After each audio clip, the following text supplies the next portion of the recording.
Live from the lavatory, welcome to the Close Traffic Podcast, an aviation and flight simulation show. Welcome aboard.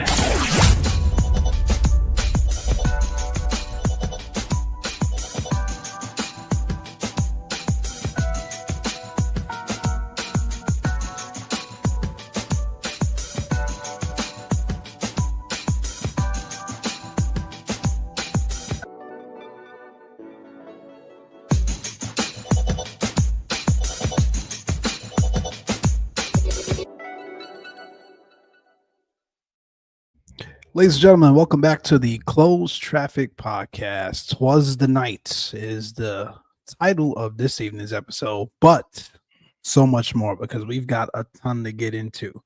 2024, it is November 18th, currently 5:43 in the multiverse, 7:43 Central Time. And within a couple hours from now, friends, Microsoft Flight Sim 2024 will be out. But we'll get into that. We'll get into that and so much more. Johnny, man, say so to the people. I'm dreaming. Oh man, hope all is well. Man, you break it up ready. Yeah, dude, man, I'm telling you. So, and of course, like right when the freaking sim's gonna drop tomorrow, man. That's when it start acting up. I know. Yeah, man. It's causing some shenanigans, but nevertheless, we're here. Literally. In a few hours, man, this is about to happen. It's kind of crazy how, not too long. It's like, to me, 2020 is just now settling into a very fine product. And now here we go. Yeah, man. For one. I guess that's part of the reason why, like, I'm not overly hyped about it. I'm cautiously optimistic, number one, because it's flight sim, and you all know who have been doing this for decades. Anytime a new sim comes out, it's ripe with challenges, whether it's they ain't got it together from a development standpoint, or the things that you're used to or accustomed to will not be ready for the first day, week, in some cases, many months. But I think this one in particular for me, I'm less hyped about, in addition to all of that, is because the things that I've been waiting for 4 years in 2020 finally hit in the last month or so. And now here comes 2024. Like, I'm not like, it's like, I have, like, I'm in no rush to get to 2024. I finally got all the variants, and listen, we've got a trillion Airbuses in the sim. We talk about it all the time. And but one. I finally got one. But I finally got all the truly high fidelity variants of the Airbuses with Sharklets that dropped 10 days ago. We got a nice I like Boeing, right? To a degree, never more than Airbus. But the Max has always had an affinity. Where I've always had an affinity for the Max, I should say, right? Because it's sort of a modern take on that very old generation of what the 737 is. I love the way those LEAP engines sound on that Max, and it just provides an overall much more comfortable look and feel and ride to the aircraft if you're a passenger. So I've always had an affinity for the Max from the moment it launched. So we finally got that about a month ago as well. We're hitting on the heavies, right? We've got 777 from PMDG. We've got a freeware, although I've had a bunch of, that's the other one we even have on here, Johnny. Oh, sure, yeah. 380. We'll definitely get to that one. But that's there and in quote unquote decent shape, right? So we've got like an abundance of aircraft. Don't let me get on scene. I think the only thing I'm missing scenery wise is Fort Worth. Like, that's, come on, guys, let's go. Yeah, come on, guys. Let's go. But other than that, we've got an abundance of scenery. Like 2020 for me is right where I wanted it to be over the last couple of years. And here comes 2024. And we know going into 2024, there are a lot of things that won't be ready or available, or at least flushed out in its entirety. So that's sort of my initial high level take on sort of like why Mike isn't hyped about this. Yeah, no, I mean, dude, you're spot on, man. And and this is even having access to the they had a little I think it was like a little beta preview or whatever for a couple of days. And it was a refreshing platform. It's like, okay, wow, it's you can definitely see the optimizations there. Mhm. But you know, I think for me, it kind of helped, temper my expectations, because at the end of the day, we're going to get it's going to be a vanilla experience. So the experience that we're currently getting in 2020 just might not transition immediately into 2024 day Yep. freaking one. It's just not going to happen. So that being said, there's going to be a lot of things to try in 2024, the career modes, whatever that's your thing, or whatever. Which is, Mhm. so, man, I don't want to start up the Sam. It's like, here, create your avatar, like I'm in freaking whatever. But I don't know. That's me. So GSX, Yep. I mean, the things that spoil us as an industry. Um, I don't think a lot of those things going to be there day one. There's been developers that have already just came out, hey, this is going to be ready day one. So, I think that's a lot of the reason why I'm, to Mike's point, cautiously optimistic. But at the same time, there is a lot to try. There's a lot of experiences to be had. Thanks to all the developers who went in and really put in the good work to get a lot of solid aircraft out of the box into the platform. But again, temper those expectations. And I've seen a lot of chatter as relates to rip 2020 2020 20. It's like, don't be that guy to completely blow out your hard drive like on the eve of the drop, and for whatever reason 2020 just does not like your setup. 24. And 2024 does not like your setup, and boom, you're kind of left out to dry. So and which has happened. I mean, it's like, you fire up the sim and something's not driving, or something, right? I mean, Yep. and you're kind of, it's like, all right, wow, I just completely blew out my previous sim, and now you're either stuck having to wait for a hot fix, which normally come in quick succession, right? Or you're having to roll things back or whatever. It's just a lot can go wrong day one, is all I'm saying. So Yep. that's kind of where where I'm at with it mentally. Again, I am excited for it. There's a lot of really cool things to do, a lot of cool aircraft I want to try. But I just I still got 2020 on my rig. So I mean, I'm just saying, I don't think it's going anywhere anytime soon. yeah, not anytime soon, definitely not anytime soon. Which, I mean, there's already been, some things that have come up. Like, I don't think a lot of purchasers of the who went via Aerosoft, I don't think a lot of them have gotten their collector's edition gear yet. For what? For which one? Yeah. So the collector's edition of Microsoft Flight Simulator 2024, where Yep. you get the 225 model gear bad, the retail box, blah blah blah. Oh, that's right. Yeah. Yeah, like Folks haven't got their stuff yet. whatever.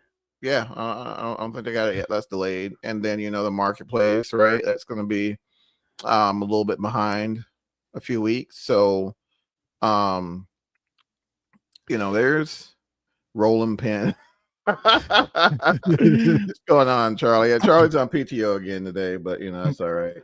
Yeah, he's not missing much. But yeah, so release times have been posted as well. They're doing the staggered release time again per so time for zone? y'all, Mike, it's 8 a.m. Pacific Standard. Pacific. Seattle. Got Yeah. it. 10 a.m. Central, 11 a.m. Eastern, and kind of so on and so forth. There, there's like a myriad of places that have it posted. So if you're looking That's for good, your man.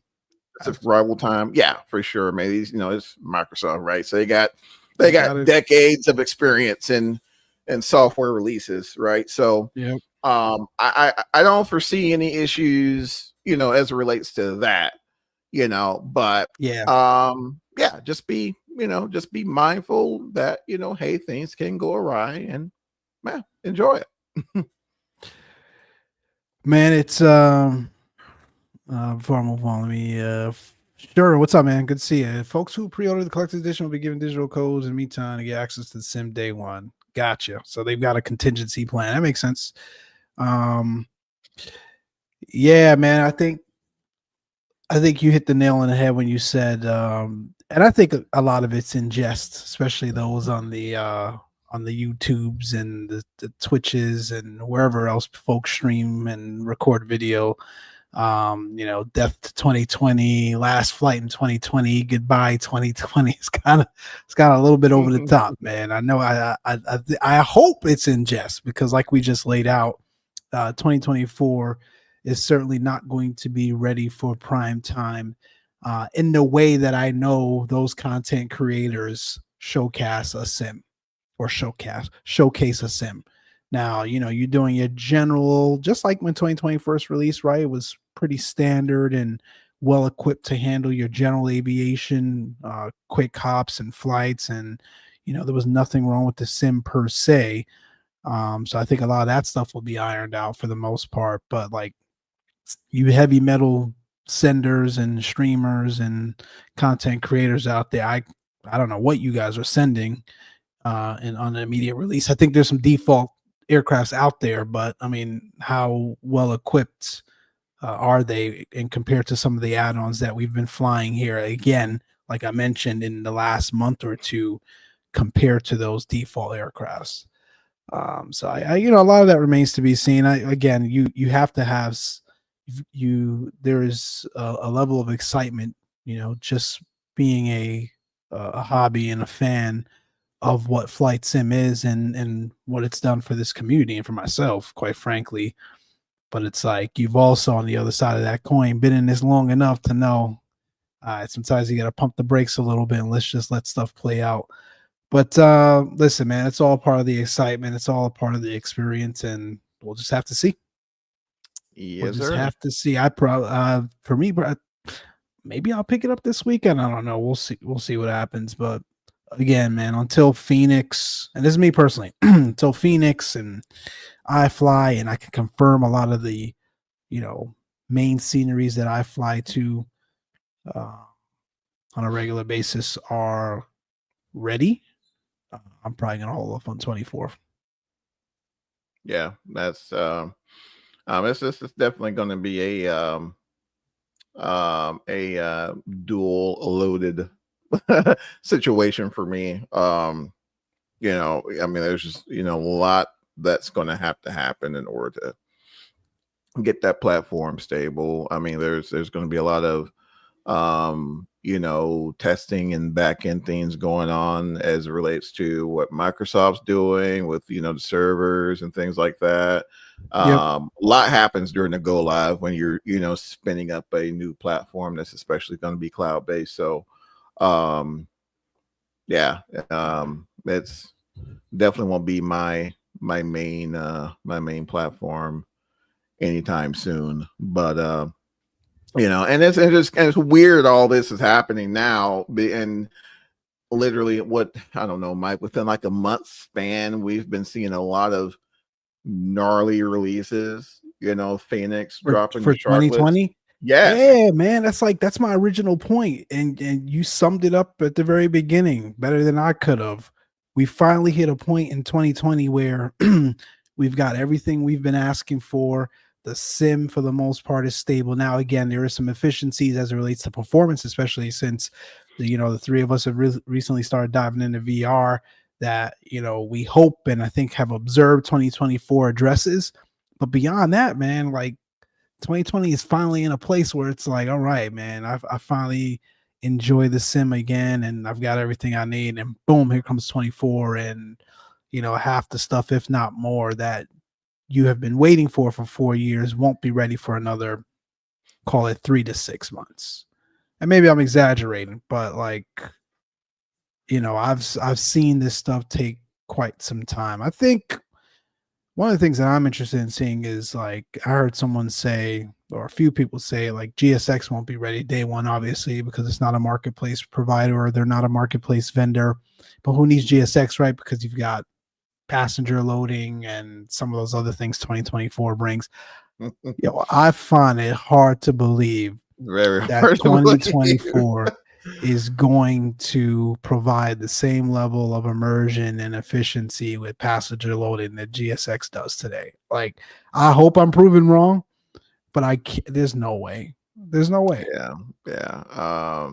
I'm right there with you. I don't see it. I mean, you're talking, I mean, Umberto is Umberto. We all know this, but I mean, you're talking decades of experience relating to ground handling services, and all of a sudden, in the span of a few years, it's just going to be blowing out of the water. I just don't see it. So, those of us who are GSX users, I mean, again, temper your expectations, because and it's not to say it's not going to be just mind blowing. I'm sure it is. Heck, for default platform, absolutely. But it's not going to be GSX. So, that being said, and I'm coming out with the same mindset. I'm not going to load up. Which, truth be told, there's not a whole lot of commercial aircraft in 2024 that's going to be drop default that I'm just super excited about, aside from the Saab 340. Probably know why, but yeah, I mean, I don't know. So they got the Beluga. Like, who's flying the Beluga, man? Like, I mean, there's a couple folks out there. I mean, I say that, man, but I mean, it's a cool airplane. But I mean, this is a mic problem, man. I gotta do a better job of, like, understanding that people just have different fascinations, fascinations, and joy for just weird aircrafts, man, and weird things. More power to y'all, man. I promise in 2025 I'm gonna do a better job. I promise. You heard but it, like, folks. some of those things just crack me up sometimes. I'm excited about the Max. I think there was a comparison video not too long ago about, which I don't know how someone did that, because, like, the Max is in a different platform versus where the iFly Max is right now, but whatever. There was a comparison of the iFly Max versus the Max that's going to be default in 2024. Again, one of those things where, like, as much issues, I don't want to say much because it's not a ton, but there are some issues with the Max that still needs to be ironed out, which we'll get to a little bit later. I don't the cockpit was in shambles. Shambles, man. I can't wait to get. We're gonna get to that one later for sure. But I can't see as much work as iFly put into our product. All of a sudden, the default product is gonna be better. I just can't see it. Yeah, no, I can't either, man. So I mean, for me, it's gonna be situations like, 2024. It's here, and I can, I'll see myself checking out, the a lot of the helicopters, the think about the H225, I believe, from High Performance, Steve. And there's several others, the PC-24, but me diving in like a 310, 320, 330. I'm just kind of scrolling through here. A Curtis JN4 Jenny, man, I'm gonna send the snot out of that, Mike. Just wait, bro. I mean, it's don't get me wrong, I'm not knocking that. Not knocking that. I'm just saying, that's just it's not Johnny's forte. Interested, man. Yeah, teach their own. But yeah, I think that's probably where I'll gravitate to. I got some interesting one, like the Cessna 400 Cavalis. Fly FX's Vision Jet. It's probably going to be freaking phenomenal.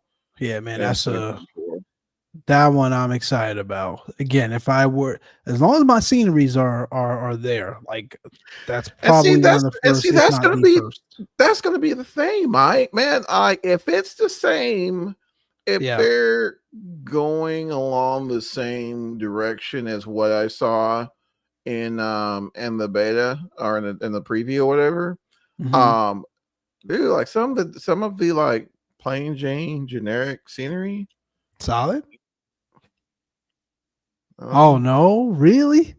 They like if you still go to haven't like a figured that out? no, dude, that's what I was Oh telling my y'all. That's what I was telling gosh. y'all. Like See, that's the it, problem, man. I mean, it was like it didn't even seem as if some of the assets were updated. So like for example, like the the typical terminal building asset or whatever, or the model. Yeah, it still looks like Like, office buildings. yeah, you see what I'm saying? So it's just like, bro, I'm not going to make a comparison, not one bit, but I'm just going to point out, like X-Plane, for example, like the airports look plausible. I'm totally jacking Austin's term, but that's the best way I can, No, they I are. can equate it. Yeah. Yep. You know, and again, I'm not looking for, okay, it was supposed to be, an abandoned trailer, to the left of that FBO. Why in the heck is it not there? No, we're Mhm. not talking at that resolution. We're just like a basic, hometown airport. We just want the taxi lights to not be in the middle of the taxi That's all I'm way saying. and That's on the all I'm side where they're saying. supposed to be, That's and all I'm the saying. terminal buildings not look like office buildings. Yeah, that's a little ridiculous. Yep. They haven't addressed that, man. Yep. And even So, their but handcrafted sceneries, bro. Like that. it leaves a lot to be desired. Yeah. Yeah, man. And Yeah. again, like that's part of the reason why I'm so cautiously optimistic about the release of this sim, because we almost, or at least I personally almost did that or did do it with 2020. You had all these things that you were accustomed to and enjoyed and loved in FSX and P3D, and was like, oh man, we get to go to 2020 and not have to spend money on scenery anymore, and this add-on and this add-on and create an immersive experience. And it's just like, no, you quickly realize you still need scenery. You still need high fidelity add on aircraft. So, like, you've just got to taper the expectations. Now, I will say there are some things that, I like, and I know they've recently come out for the sim, but you don't need it. Like, I remember I used to get the reshades and the Rex stuff, and I'd run after Oh, yeah. Sky now, but even then, like, if I truly didn't have to run it or didn't want to run it, it would be fine. So, it did work itself out to the point where, a lot of add-ons you used to run in the legacy sims is what I'll call it. You don't really need in 2020 anymore. And I'm sure as we get to 2024, some of that will materialize as well. But it's like it's not going to be out the gate. And I just think we just got to be cautiously optimistic going into it. Absolutely, man. But I will say, I want to give a shout out to like a lot of the third parties, especially like a lot of the freeware providers and their platforms like FlightSim.2. Shout out to them because they're already Oh are man. making pivots Yep. and transitions. They said, hey guys, we're working on, getting the platform prepared for 2024. Because hopefully a lot of the sceneries will just be, boop, boop, drop in your community folder or whatever, and you're good to And I go. think they will be. I'm Yeah. optimistic that they will be. There'll probably be some things that, unless you're truly looking for, you won't even notice. Like, so I Mm-hmm. know Any Builds has got this thing where they're doing, I'm gonna jack up the names, but it's like let me summarize. There's an Mm-hmm. initial phase where it's like the sceneries will just work. There's another phase where, or there's another category, I should call them categories, where you have some sceneries that will just port over and work. There's another Mm-hmm. category in which there are some things that will need to be tweaked. So therefore, they're going to be charging you a slightly elevated upgrade fee, if you will, or an upgrade fee in $1 general. million. I'm just kidding. I had to do it, And man. Sorry. then there's one where it's going to have to be totally reworked and brand new, and they're going to charge you full price for it. So like it's those three. But Wow. um yeah, and I think they're the first developer that I've seen at least come out and say that's what's going to happen. I hope everyone else is just a easy port over. But again, far be it for me to tell developers what they should and shouldn't charge for. If it's going to take you work and time and effort to update your scenery Absolutely. to make it compatible, then gotta do what you gotta do. I mean, it sucks for some people that maybe just bought a scenery, right, and a month ago or a couple weeks ago, and all of a sudden they got to pay to upgrade. Oh, like again. yesterday. Oops, John. Exactly. So I mean, that's the name of the game. Sometimes it's gotta roll with the punches. But to your overall point, man, shout out to all the people that are on top of it. Yeah, like we on this podcast sometimes we dig at a lot of developers for not doing something, fill in the blank. But I think a lot of them, if not all of the main ones, have at least come out and said, here's what's going to work. Here's what's not going to work. And for what's not going to work, here's our plan to make it work. You know what I mean? Like exactly. There's transparency, there's updates, and then an added shout out to the freeware folks that are doing this on their own dime and continue to create scenery out of the goodness of their heart and the betterment of the community, furthering the community aspect of what flight simulation is, that are going to be updating the stuff on their own dime and own time as well. So like, it's going to be exciting, man. It's it's going to be exciting. I think we should all be excited about it. Don't take our first 26 minutes of this episode into like, oh, can Mike and Johnny poo-pooing the excited release of the 2024 version of Microsoft Flight Simulator. No, that's not what it was. I dare you. About at all. We are just saying, we've been in the game long enough to know, like, don't wipe your hardware, friends. We're trying to save you. we're trying to save you from being, down the river without a paddle, so to speak, right? When stuff doesn't work or isn't what you expect. Just hold on, man. Hold on. Absolutely. I do have a question for you, Mike. Yes, sir. So I know, with 2020, 2024, oh my gosh. And it's going to be, I'm going to call 2024 and 2024 like the same thing for like the next month. But anyhow, I know, man. There's going to be a lot of opportunities to do different things within the sim. Is there anything new that 2024 is bringing that, you'd, give it a look, see, and give it a try? And are there any, like aircraft or default aircraft that's being offered that you're looking forward to?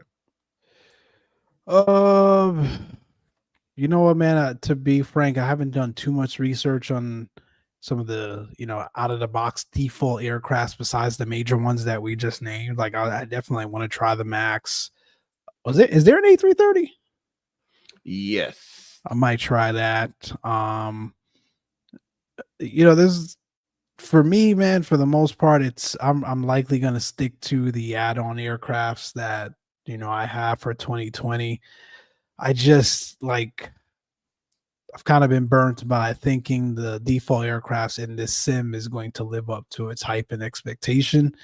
PC24? Yeah, man, I had that on my list as well, but like, I'm worried. I'm worried that, in a month, you're going to have to wait till someone like a mod or something releases a PC24 mod improvement mod. The Hot Tour mod.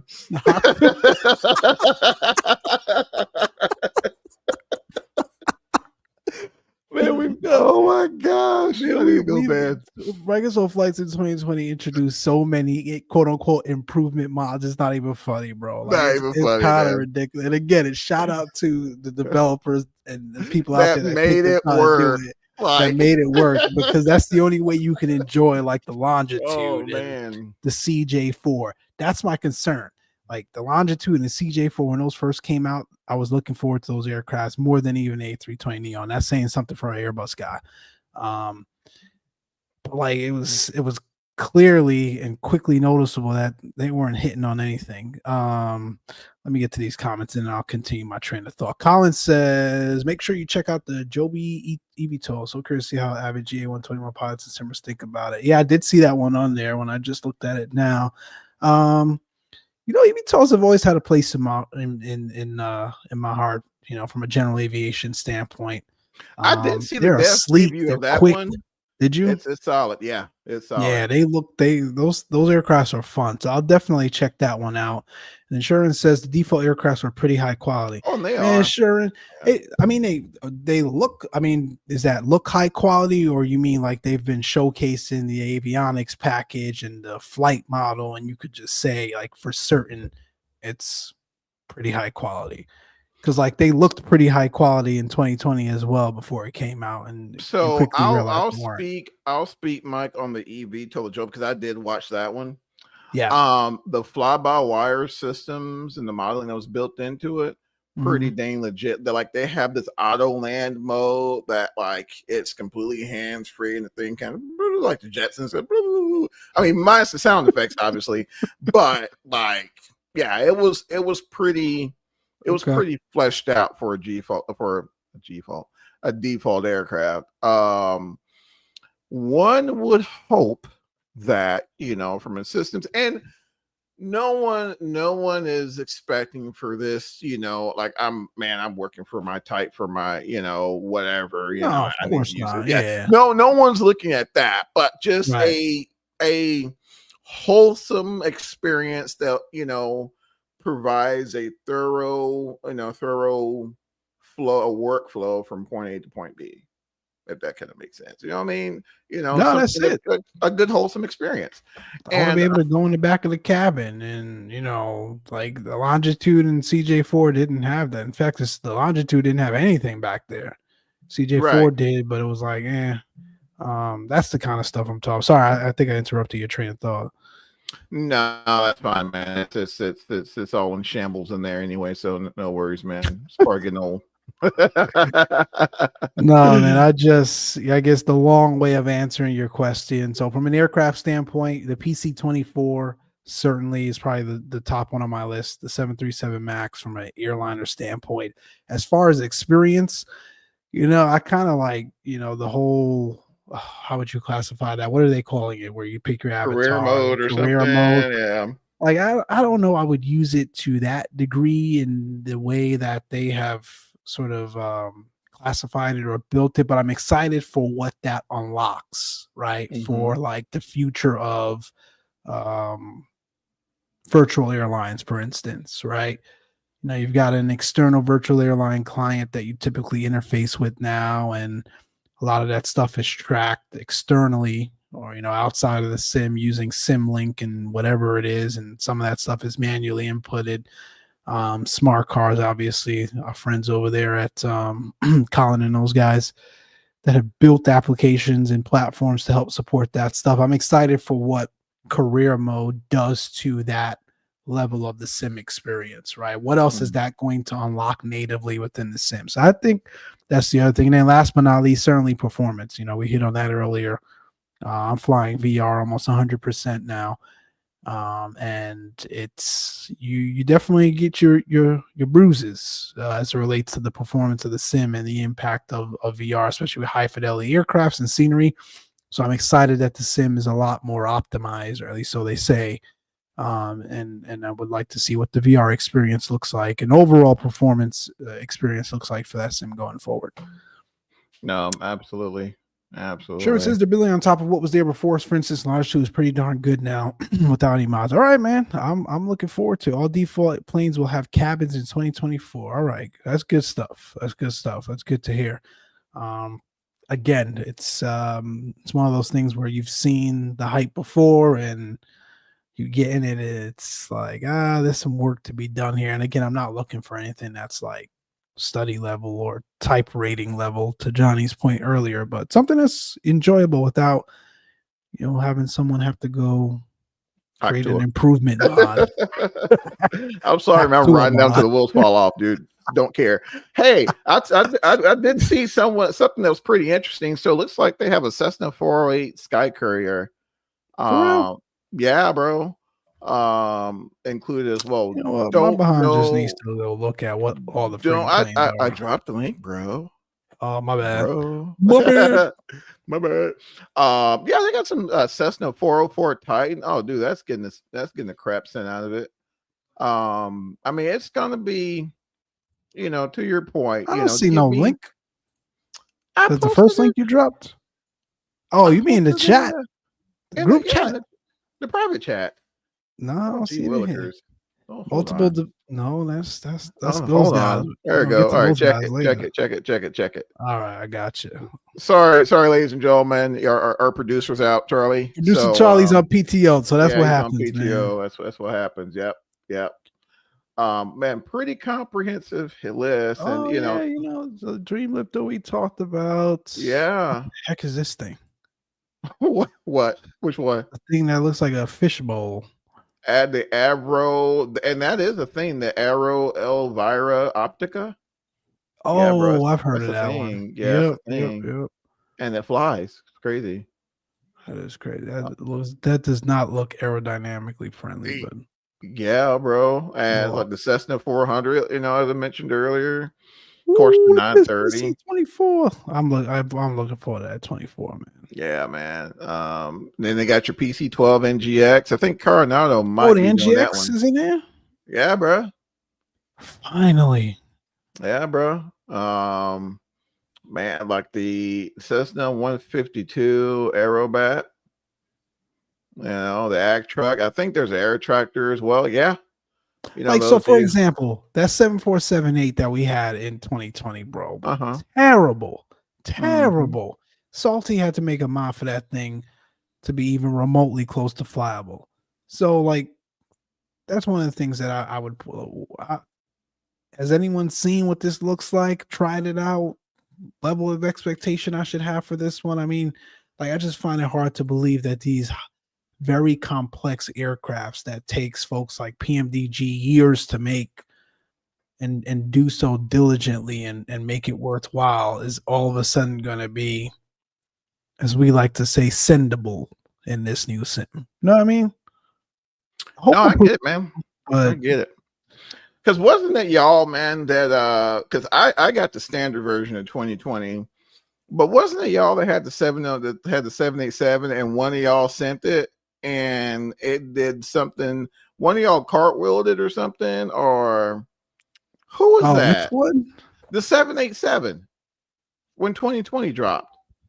One of y'all flew it because it was either you or Charlie. It was probably me because I had the premium version. And I was really looking forward to again. That was another one that was just like, That's the thing, Mike. 747 is not turbo anymore. Working title gave it that treatment. All right, man. Sherman's got the details here, man. So clearly, I've been in the dark. But from what I saw very earlier on, it didn't look like these things are going to be hitting on much, but it looks like I'll be proven wrong. I can't wait to go out and try it myself, but I've just seen this time. I've been doing this for a long time, man, and I've seen this time and time again. So I hope to be proven wrong, but there's some really, really cool aircrafts in this thing that I'm looking forward to. Yeah, man, like that Ford AT Tri-Motor is going to be sweet, dude. 750 in it. Finger looking good. Yep. And we did see, we saw the A62 40NG. Yep, that's good. Old diamond. That's gonna be cool. Yep. Yeah. CJ4 is back with a rework. All right. Division jet, obviously. Nico and friends. I mean, yep. That's gonna be legit. Hey, man. You know what? That's another aircraft that I was really looking forward to. You kind of put me on this one when 2020 first launched, the King Air, bro. I hope that they've done a really good job with that one. Did they do a C90 in there too? I think they put a C90 in there. A C90. Is this an alphabetical order? I think so. Is that like a relative of the King Air? Yeah. It's the little brother. Oh, gotcha. Yeah. C90. Hey man, they didn't put the SR22 back in here. Yeah, the C90 GTX King Air. Yeah. Okay, gotcha. Is it not in there? I see the Vision Jet. Oh, no, I don't see it.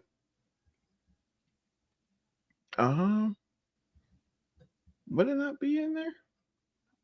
Hold on, we're looking. Serious. Here it is. It's in the Premium Deluxe edition. Yeah. That is interesting that the Vision Jet is in standard, but the SR22T is in premium. What? Which edition did you get? Did you get the premium? Oh yeah, always, man. I I can't sit here and complain about a poor experience if I don't have the top of the line thing to at least, make sure I'm getting all its words. You know what I mean? There's an amphibious default plane in 20. I can't remember the name, but it will not start if you don't prime the engines properly. Cool.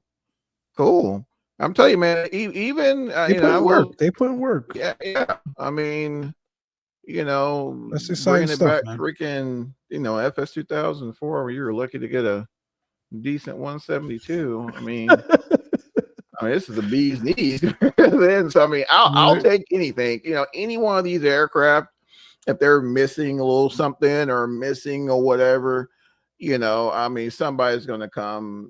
Somebody's going to come in on the clutch and tune it out. Things together. Yeah, dude. Not worried about it, man. Oh yeah, I told you, man. Riding the train, bro, till the wheels fall off. But yeah, that's funny. So we'll cool, man. It's exciting. Get everyone's take tomorrow and see if it's going to be yay or it's all going to be said the bar for default aircraft got raised. That's why they hired third party devs to make about half of them. Nah, awesome, man. I'm glad they learned from 2020's woes. But yeah, man, this weekend's looking to be a really good, promising weekend with 20. It's getting sent for sure. Folks are gonna be. That's the other thing. It looks like VATSIM won't be ready, unfortunately, out the box. So we'll have to wait for that one. But I don't imagine that will be long because even for 2020, VATSIM was ready rather quickly. Quick, yeah. For a brand new platform, it was ready rather quickly. Them and Pilot Edge. So I'd imagine VATSIM will be ready within a week. Yep. So that's cool. Won't be long. Phoenix, man, your favorite. Phoenix, bro. Man. Let's move on to Phoenix for sure. So you guys, if you've been a fan of the podcast, avid listener, or just know me personally, know how much I love the Airbus, especially the Airbus A321 with sharklets and all Airbuses with sharklets. I just think the ramp appeal to those aircrafts are just amazing. Not to mention some of the just overall look and feel of the aircraft, both as a pilot and obviously as a passenger. I just think it's one of the best narrow bodies that's out there today. So Phoenix finally released the sharklet version of that A321, as well as for the A320, in addition to the ACT tanks for the A321s. I think ACTs are only for the A321s. So really giving it that additional extended range that you see on. I can't speak for other parts of the world, but here in the U.S., primarily utilized by, I believe, American and JetBlue, maybe Delta, but certainly American and JetBlue are avid users of the A321s with ACT tanks. What are ACTs, Mike? So they are additional tanks that can be found in the cargo area or underneath the belly of the aircraft that essentially provide you, think of them as extended range tanks, right? Gotcha. So they give the A321, I don't know specific numbers here, I'd have to look them up, but it variants from 1 ACT tanks to 2 ACT tanks, but they give the A321 hundreds of miles of additional range. Good grief. I had no idea. And that's what's gnarly. Like you learn something new every day, man. I had no idea, like freaking slid tanks in and out of those things, depending on the mission. Yeah, bro. I don't know if they slide them in and out. I think they get. I think once you put them in, you don't generally take them back out. But yeah, it's like, for instance, when JetBlue first started their operations flying, coast to coast, especially going from the East Coast to the West Coast in the dead of winter, where that jet stream is, pushing up north of 120 knots on the nose, right? Creating a headwind.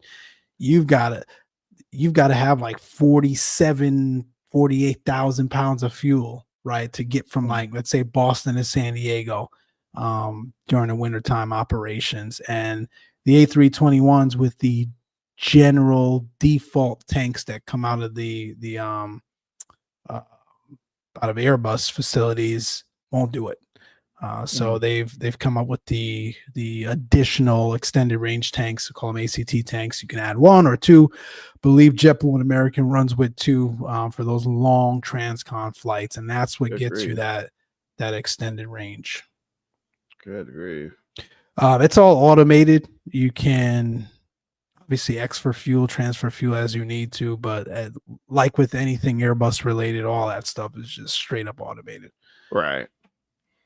Wow. But it's been nice. I've done a few very long legs. I did, which is why I know the exact fuel amount. I did Boston to San Diego recently. Good Lord, how long was that? Like 4 hours and some change? Maybe? Nah, fam, that was 6:01 airtime, 6:15 block time, and that was right on par with the real world flight, bro. Like wow. I needed 47,000 something pounds of fuel.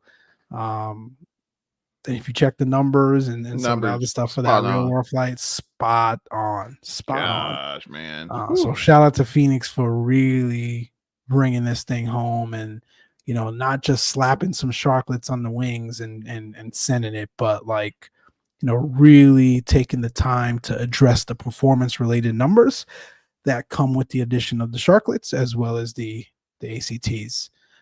I did LAX to Honolulu the first weekend it released. That was cool. That was about 5:10 block time. And I saw somebody on VATSIM recently doing Phoenix to Honolulu. Generally, I think American does that in the Neo. I don't know that they do that in the straight up 321, even with the ACTs. But the range, man, those ACT tanks and Phoenix locked it in appropriately, as Sherwin said. They go out with everything they do. They go all out with everything they do. They've updated the FMGC, the data sorting related to the addition of the sharklets, obviously the performance related numbers as we touched on. It's phenomenal. And then also, right, the sharklets and, our avid Airbus drivers like Hollywood and others will tell you, you certainly have got to descent plan a little bit more. You've got to scrutinize your descent plan a little bit more, right? Because it's generally a little bit slippery, a little bit more slippery on that descent. So plan accordingly, and I think Phoenix has captured that appropriately as well. So I'm excited that that's released. Like I said very earlier on, it's like one of those things that I can't go to 2024 and completely not have that. Come on, bro! I've been waiting years for this thing. All of a sudden, death to 2020. Let me go to 2024. Nah, no way. No way. Come on, guys. Come on. Mike was not trying to hear it, man. Like I saw that, I'm like, man, this. Nah. I mean, even for me, man, I'm just not gonna lie, dude. I mean, I can't even, with me being more, of a, Boeing person. It's the aircraft I have more of an affinity to. Just where I'm at. I mean, freaking American Census, not out of those things. So, spend a lot of time on them, and Airbus, the 319s, man. 2020 is about to die on my system. Yeah, that's awesome, man. It's gonna hold on a little bit for me. I mean, those Airbus ops just hit different. I'm sorry, especially with GSX, and you got all that going. I mean, it's like none other, and it's unfortunate, that we had to wait this long. Although, good things come to those who wait, right? Mm-hmm. It's kind of there's a limit to that. We're gonna talk about that in a second. And I mean, shout out to Phoenix, man. You guys did it again. Dang it. Did it again. I mean, I don't for me, I'm just speaking for me, any Airbus 3X, whatever, I don't need it. I don't need it. I mean, I'm good. It's ran its course, man. Again, even for me as an avid Airbus guy, like in the 4 years we've had this sim, especially as it relates to airliner ops, it's ran its course. We've just got an abundance of them, and I get how you could just be like, man, I'm a little bit Airbused out. So I totally get it. Although not all of them have been created equally, so I think that's the caveat. Sharon says, I've mostly been flying a lot too lately, so I'll be ready for the third party guys by the time I get tired of it. Yeah, man, I'm looking to try so the C700 as well. So I know those guys are working on that one. I'm excited for private jet ops, business jet ops in 2024. In Like general, yep. I think that is a space over the last 4 years since we've had 2020 that has still yet to be adequately addressed. I think there has been attempts in, things like the Mustang and um, the Hack mods, as you say, for the longitude and the CJ4. Although, man, And that even the Learjet. SCJ4 is pretty solid, Yeah, man. you didn't believe Charlie or not. Yeah, dude, I thought They y'all were put in some capping, work. man. I'm like, No, whoa, it's yeah, it's solid, pretty, bro. That pretty dang Hawk Tool sweet. mod for the CJ4 is solid. Working title in that. I forgot the gentleman's name that Man, did the they bring those interior. aircraft back, bro. Shout out to them. I don't Yep. blame Microsoft for picking some of them up, man. Because whoo, Yeah, my man. goodness. Yep. But it's certainly a place where we're lacking high performance business jets, high quality, high performance, high fidelity business jets. So I'm excited about that. And Yep. yeah, sure, we freaking need the ERJs to step up, man. We Desperately, Sherwin. I can't Absolutely. Oh, I can't talk about yes. those guys enough, man. We've addressed it. I hope they're listening, but FSS or somebody else out there, bring us some adequate E-jets, man. Please. Please. Please. That's another I missed that. That's another area where again we've got attempts at it and they're solid. They get you from point A to point B for the most part. But the overall high fidelity and overall high immersion of what a regional operations could be in that sim is missing. So It's missing sorely. that and Like BizJet. even the CJ0J200, like I'm surprised no one even bothered to do a 200, and there's quite a few of them out there. No, they're still being sent. Even though people make Somehow, fun of don't them, ask me man. how, but somehow they're still. Man, I did not realize, bro, like how many pilots hate them things. Like I Hate run 'em, into dude. threads and group chats all the time with people that still fly them or used to fly them. Hate 'em. One of them had I guess it was there was an event going on where they were shipping a few of them to the Boeing yard, and the entire comment thread was like, "Yes, give good riddance." Lasted way too damn long. Like Way too pilots long. hate those things, man. I did not realize they hate for those 200s get from Yeah, from these man. But pilots, man. they like folks, they give them a lot of crap, because I've heard it a lot as well. But I've also heard that it made them a better pilot, and Heard that's that as well. normally Yeah, that's normally the thing with aircraft that are difficult performance wise. Sometimes you have to airplane a little more to get them to do what you want them to do, and as a result of that, it makes you a better pilot. So yeah. Being off on that thing, man. yeah, bro. But yeah, I'm right there with him, man. It's been shout out to your CRG 200, but it's time for you to go. But we do need one in sim. Just saying. Yep. All right, I'd send it. over.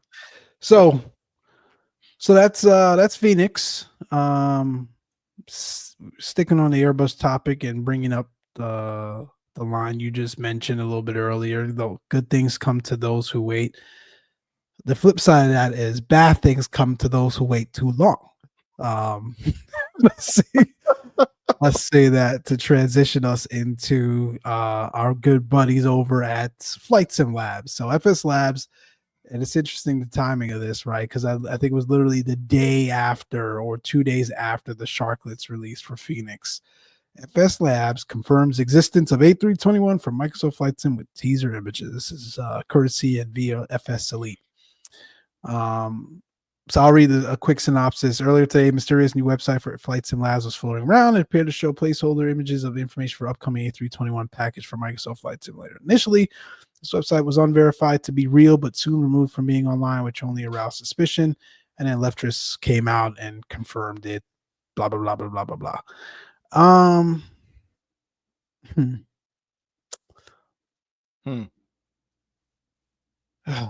Where do I go with this one, man? Where do you go with it, Mike?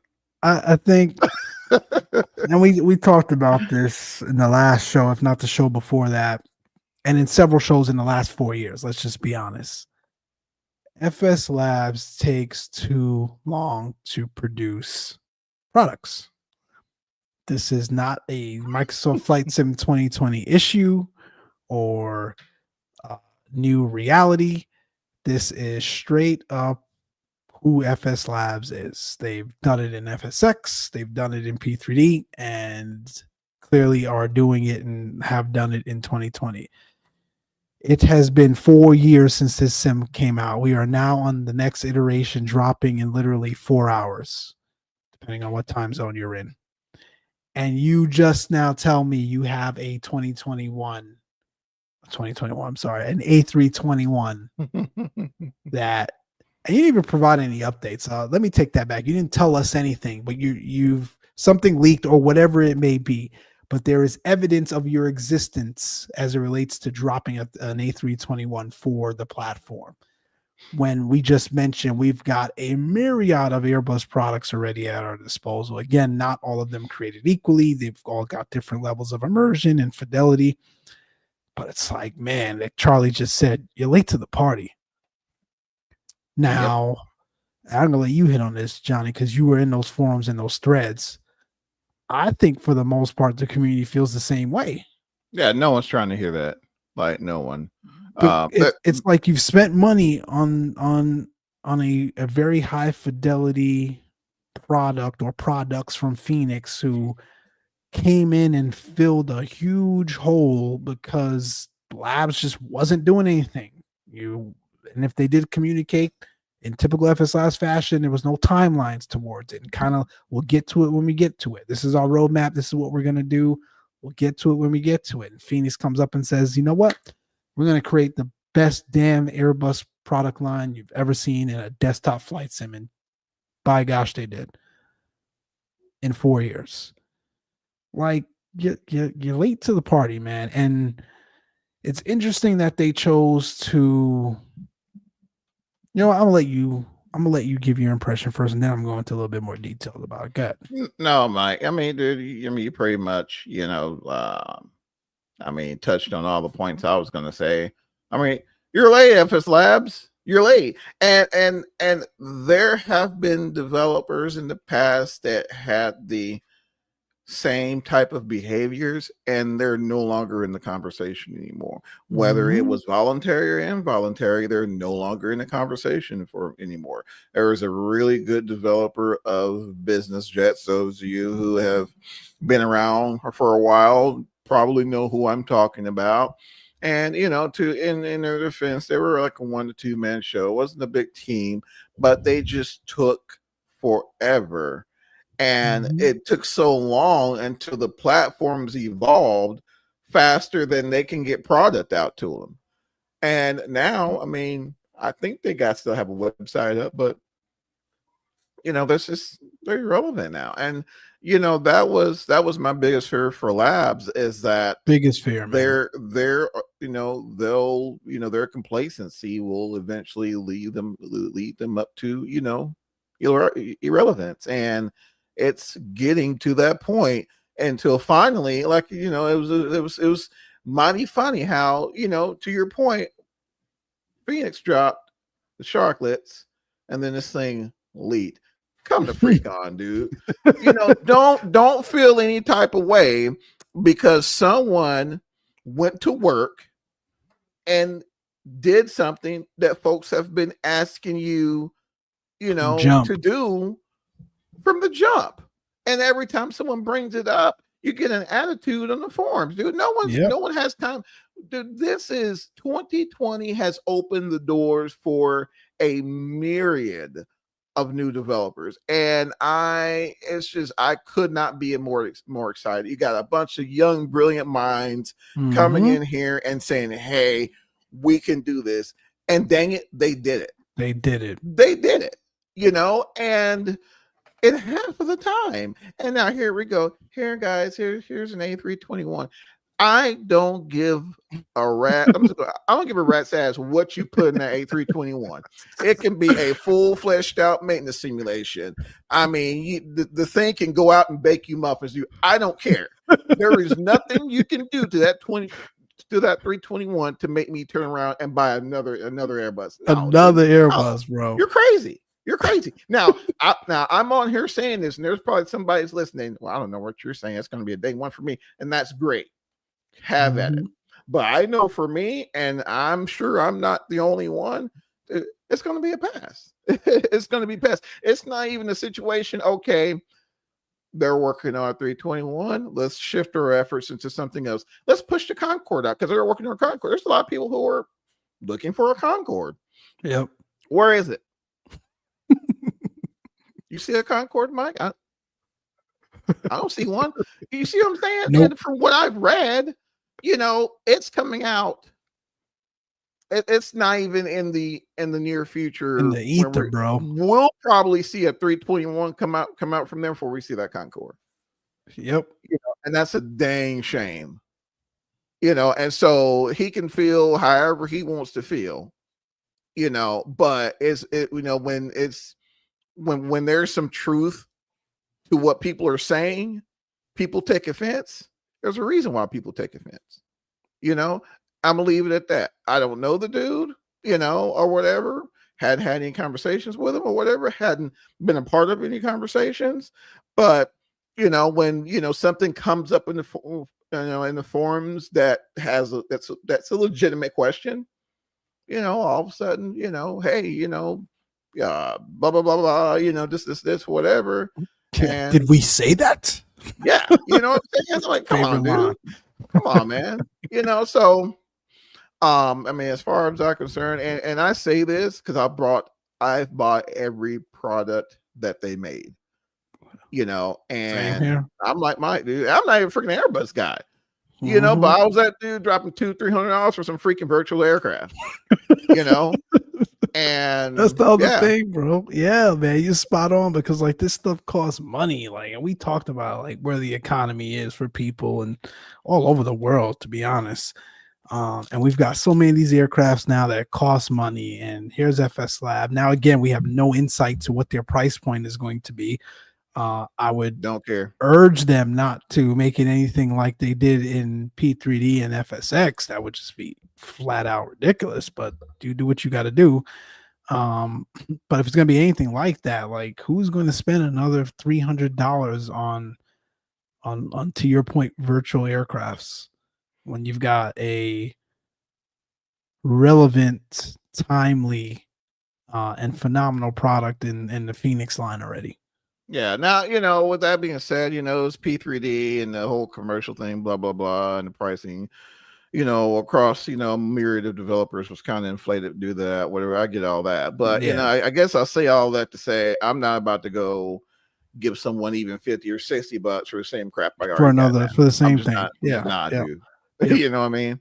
Now you're going to have your FS Labs enthusiasts that are going to go out and buy it. Sure. You're going to have your, content creators, if you will, that just on the principle of it, got to take it and compare it. All right. So you're going to see a ton of comparison videos, I am sure. But in reality, and if we're being, upfront and transparent about this, and based on what we've read in the forums, the larger community is reacting the same way. I've got Phoenix. What do I need this for? You're a little bit too late. It's sad because FS Labs, man, outside some of the quirks and some of the historical things that we won't hash up here on this show that they've done, we're definitely one of, if not my favorite developers in flight sim. And then 2020 came around, they just dragged their feet. So, and like I think in any industry,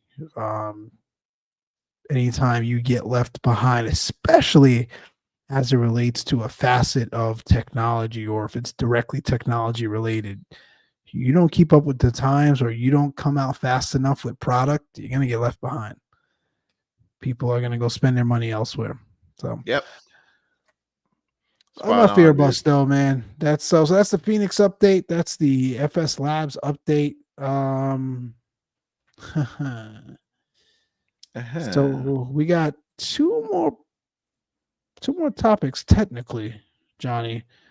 Yeah, a couple more, Oh man. no, we got three more. Oh no, we got Yeah, four more. Oh my gosh! All right, we you got know to pick up what? the pace on this, man. You Yeah, want because see, we spent like half a day on Airbus, and I do want to bring up a silver lining in the cloud. So, just like finally released the RJ yes. Professional, which you know, I know Mike can care less, so he's totally sleep on it, but it's all Nah, good. man, You I saw know, your little, I saw your I stream, will man. It was a nice product. I will be by myself on this mountain, Mike. It's all good, bro.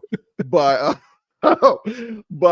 man, just a phenomenal job out of the box day one with no patches or anything. The experience for me has been really good. Yep, CTP clap, absolutely. Just like you guys did it. By George, you guys did it. It was a wait.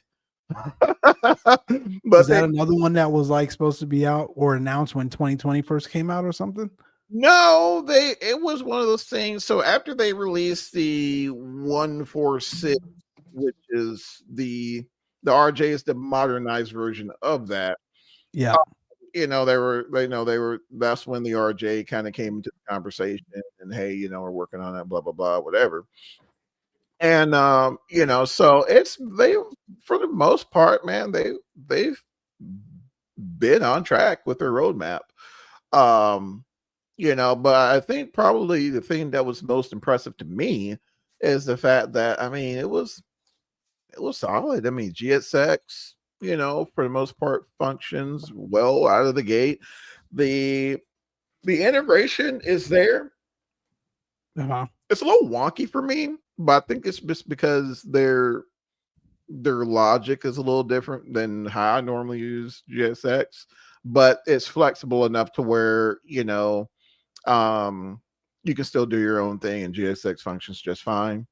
You know, and it's just something different. Yes, they're not flying anymore. However, you know, and that's another reason why I kind of, you know, I really just love going off the beaten path with some of these different aircraft types because they still operate the crap out of them in Canada and Northwest Territories.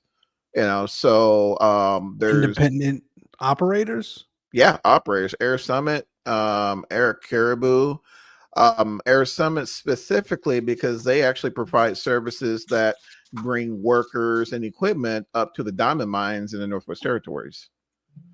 So, okay. It's one of the few aircraft that you know can function on soft fields and gravel runways. You know, due to the high wing design and the short field performance is just almost unmatched. And you know, there are quite a few runs in and out of there. Again, Air Caribou operates them as well. And it's just, man, it's some really fun flying. You have all the amenities of a modern airliner, FedEx, auto throttle, pretty dang solid. I mean, the auto throttle is very responsive. Shoot approaches. It was kind of funny because the whole time I've been kind of meandering in the Arctic here lately, and I haven't found a good weather day yet. So it's tons of RNAV and ILS approaches, man, and it's been a treat, that's for sure. I can't wait for the thing to transition in 2024, which that's another one that I don't think it's going to be available day one.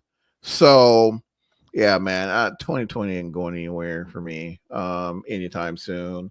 But if I had to rate it, I would give it a solid 8.5 out of 10 for sure. Why not 10 It looks fun, man. or... We saw your stream, and it looks like a aircraft that was very well done, very highly simulated. It looked like a lot of fun to fly for sure. So shout out to them again. Regardless of what I like or enjoy or what others like or enjoy, you can tell when an aircraft is done right, whether you've got time in it in the real world, time in it in the virtual sim world, or know people that fly, whatever it is, you can tell, right? And they put their foot in that one. Absolutely, man. Like even the little nuances, like the flap howl, You know, when you go from flap 0 to 18, is there Mhm. freaking sounds, man. Yeah, Uh, that's what I know is probably the most, man. Jeez Those sounds were Louise, dude. hitting, and that was through a stream. Good Lord. Yeah. I mean, it's just freaking amazing. So, you know, I can understand because they just like they did a Fokker 28, which is a really, really old jetliner. And you know me, and I love my quirkiness, man. But I slept on that one, dude. I'm like, man, I'm good. What did Charlie say? Charlie said, "You ever got that thing out of the hole? You put Oh us." my gosh, man! Oh, I wasn't gonna bring it up, but Charlie put it in there. no, man, no. Yeah, we're streaming this thing, man, and I'm on approach. I'm looking for it because it's freaking, you know, snow, and I'm like on final. And it was one of those, and see, that's why I hate streaming because I never have. It's always some shenanigans, bro. It's always something, bro, and I don't have time to like go around, and you know, because that's really, Yeah, I really should have went around, really went should back have to the went. airport, and I'm looking like, bro, this looks like a freaking ditch, and I'm like, it's because I picked up the scenery from a guy. Again, shout out to Sim Add-ons. Is where I picked up a lot of all the Canadian scenery I had. And I'm like, why does it look like there are like berms in the middle on each side of the runway? And I looked at the clock and I had to like be somewhere in like 20 minutes. I'm like, well, this is getting sent. It's getting So, Continue. we made it, man, but it was just like the runway was in a hole. And I'm like, how is this even how is this like, is this supposed to be here or what? So I'm like Googling pictures or whatever. And like 39-foot berm on each side. I'm like, what? You're right, Charlie. It was ridiculous, man. And come to find out that, you know, of course, you know, read the freaking manual, Johnny. Yeah, I know. It said that you have to remove the nav data from 2020 from 2020. So how are you supposed to get those issues? That's so weird. So then you got to put it back when you fly anywhere else? Man, truthfully, no, I hadn't even put it back. I've been able to make my flights just fine. Because doesn't the nav data it's using the updated nav data that comes with, but you know Microsoft updates the nav data on their own. Oh, they do now. Yeah, Oh, I didn't know that. Yeah. Yep. Oh, does it true? And then it goes into the planes as well? No, not on. So like, I'm sure like the work like the G1000s. No, because I think Workentile they're even on Navigraph also. Like you can, because like, so how would you update your, let's say, PMDG or Phoenix if you're not using Navigraph? I mean the same way you've been doing. I think the Navigraph that goes into the sim actually affects the scenery and all that. Got it. So I don't think it really has any. I was trying to figure out how would that work? Dude, it's weird. So it doesn't have any effect that's really to operate like from to the aircraft operationally. It just changes. Apparently the 2020 looks at the nav data that it has and uses that to. It's not just read; it's rewrite. Yeah, to do things with the scenery. And that's what happened. So once I removed that, like no issue, no issues, and it looks freaking amazing. Like I went to another diamond mine up there, and there's like wind turbines. Oh, dude, it's just gorgeous approach. Yeah, like but it's one of those things. Like, man, I don't want to stream it because something's gonna go wrong. Freaking aliens or something stupid. You know what I'm saying? But I do need to stream it eventually. But yeah, dude, it's freaking amazing, guys. So if you decide to check out the RJ and you're like, man, where the heck I should send it, man, definitely look up some Air Summit routes in the US. And I think in Europe, man, it's even, they're utilizing that thing still, I believe. So yeah, definitely worth the look see, that's for sure. Interesting. Worth the look see. But again, solid auto throttle, but along with the auto throttle, there's some developers, brand new aircraft that good segue. Good segue. Pivot, Matt? Are we going to pivot? Okay. All right. Good segue. That brings us to the latest iFly update. Now, let me think here. Did we have a show where we discussed the initial release? of the I think we did. Max. I think me and Charlie did, if I'm not mistaken. I could be wrong. I don't know, Charlie. Keep us honest. No, we I had don't a show remember. where we were like, it was fatigue to the max because like the Oh, initial, that's right. because That's like right. the first initial It week was of like like 9 million. 9 Yeah. million videos and content about the freaking Max, bro. Like it was ridiculous. So I think we had a show to talk about that, but I don't know we ever came back when it got early released and we picked it up. Perhaps. Maybe. I don't know. No. The weeks, days, and months blend together now. Yeah, Anyway, they do. so if we have it, the three of us have the aircraft now. Great aircraft, phenomenal at a very high level. Don't get us wrong. Very immersive, very intuitive. I think I flew the heck out of it for about a week and a half. Awesome. Clearly was lacking some things. I had some really weird issues where like I was going into where the freak was I going? Was it Indianapolis? Or San Antonio, one of those Wait, you went places. It to the might even been Midwest? Nashville. Man, with that Max, I was hitting some Midwest places. Like, and that's not Mike. I'm usually on the East Coast or West Coast. I was hitting Indy. I was hitting San Antonio. I was hitting Nashville. I was in love. Man, I was that Max, and that's why I like the Max, right? Because like, or 737 operations to be here, because it really allows you to move around in the Midwest to really do some real world ops. But yeah, I flew it a lot. I had one issue where the landing gear wouldn't go down. I had to go around and then manually release it, which I'm sure is because I clicked on something trying to get that freaking tablet in the Wait a back. minute, did you have that issue? Yeah, remember I Dude, I told you had and it Charlie yesterday. the landing gear wouldn't go down. It wouldn't go up. Oh, so no, I didn't have that. I had where the landing gear wouldn't go down. I Mm. had to gravity extend it. I had another issue where I was taking off out of Miami and the plane cartwheeled. Like it hit an imaginary. Like I'm not even now, bro. It hit like, and I think Alexis was sitting out here too, and she caught it off the side of her eye. Like, what the hell happened? And the freaking plane cartwheel, fam. Like, Wow. gone, bro. I don't 10 out of hit 10. a blocker or something. It was ridiculous. Break dance for you. And then I think that I had another thing, but I noticed whenever I had issues with the thing, it was because I was in the back trying to get the in-flight entertainment or the FA panel to get on to mess with the lights or do something. And the thing that make me laugh, bro. The thing has the weirdest click spots in the world. I can't for the life of me figure out why they made that thing so hard to turn on, bro. Like you gotta click one corner, then click the other corner, tap your head twice, sneeze, cough, rub your tummy, yeah, and then like click it again. Like, bro, it's like, why is that thing so hard to turn on? I think because the click spots are so jank, you end up clicking stuff inside the cockpit while you're trying to click on the screen.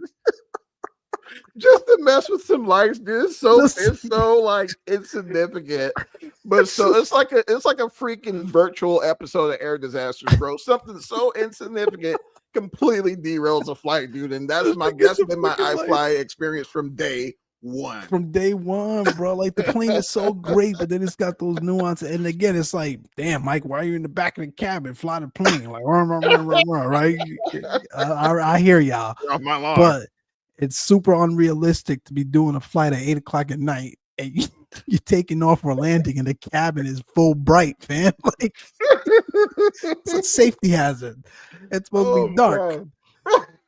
So in case you need to evacuate, the emergency lights can light up as required, and so that the FAs can see outside of the window, right, to see if there's a wing fire or whatever.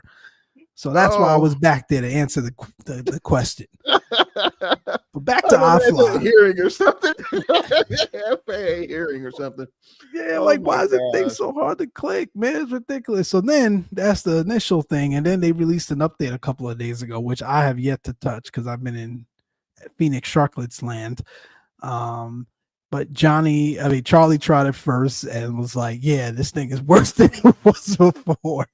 And then Johnny was, all right, I need to do my acceptance flight. I'm like, whatever. You know what? At first, I was like, whatever, Charlie, because the freaking changelog was like 2 pages long. So I'm like, dude, they went to work. Yeah, all right, let's check 2 this pages thing out. long. Like, if anything, they fixed things that were already broken, not break a major component of what the aircraft is. I took a little flight. I'm like, what? I did like an Amarillo to like Love Field, dude. And I'm on VATSIM. I'm in VR. And we depart. I didn't get the chance to tell you all this. We depart. I'm waiting. All right, pause rate, gear up. Pause rate, gear up. Why is my gear not going up? And then I'm supposed to be hitting up departure. I'm just like, all right, Johnny. Like they I'm were like online. Yeah, dude. So I'm like, all right, man. man. Let me aviate, navigate, communicate. Right. All right, cool. Let me fly the airplane. All right, get it stable. All right, got my gear down. Let me check my speeds. Let them know what was going on. Give me a little time. All right, dude. I'm like tapping the G key to try to get it to go up, bro. I'm like flipping my thing or whatever. And finally, I don't know what I did, but I clicked the gear handle, and finally it was like click, and it went up. Yeah, I was like, dude, whatever. All right, man. I just need to get the love. And so got at the cruise, and right when I got the cruise, I'm like, okay, it seems to be holding pretty good. And Charlie was asking me, so, hey man, how's the auto throttle? I'm like, solid, bro. I mean, it's fine for me. Not a minute after I said that, dude, we're like overspeed, bro. I'm like, man, come on. Yeah, dude, so I gotta like manually roll the throttles back. Which I could understand that if I was in the RJ or something like that. Exactly. But not a 737 I Max. shouldn't be thinking. About the auto throttle. Nope. Yeah, but shouldn't be thinking about the auto throttle. And so it was. I very seldom do this. Dude, I just turned the sim off. Just quit. Yep. I just quit, bro. I'm done. It ruins the entire immersion, bro. You spend all that time setting up the aircraft properly, hitting your flows properly, getting the procedures done. You're on VATSIM, talking to real world air traffic or real life air traffic controller. You're getting all this stuff done and immersed in the experience, and then nonsense like that happens. I get it. I do it all the time. But it's like, I fly. How did you regress backwards? Like, that's a major component of the aircraft. But the IFE panel's lit, bro. It's off the charts, bro. Dude, the cabin is lit, bro. Did you guys notice the freaking the overhead bins open? Yeah. The tray tables open. All like, come down, the cabin is phenomenal. But Lord help you if you're trying to hold 250, man. Don't click nothing, though. On this episode, air disasters. The click, you guys got to fix it, especially when you're in VR, man. The click spots are horrendous. Horrendous. Like, I'm sitting there trying to like look over. That's why I get cataract, bro. I'm going cross-eyed trying to click on the right buttons in this. My man about to lose his medical, dude. Trying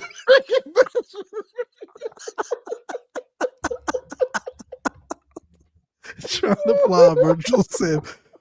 Oh man, you guys gotta fix that, bro. Using the good oh man. Oh my gosh, man. But yeah, it's bad, man. They got to fix it. The freaking jank. So on some of the switches to manipulate. Oh yeah.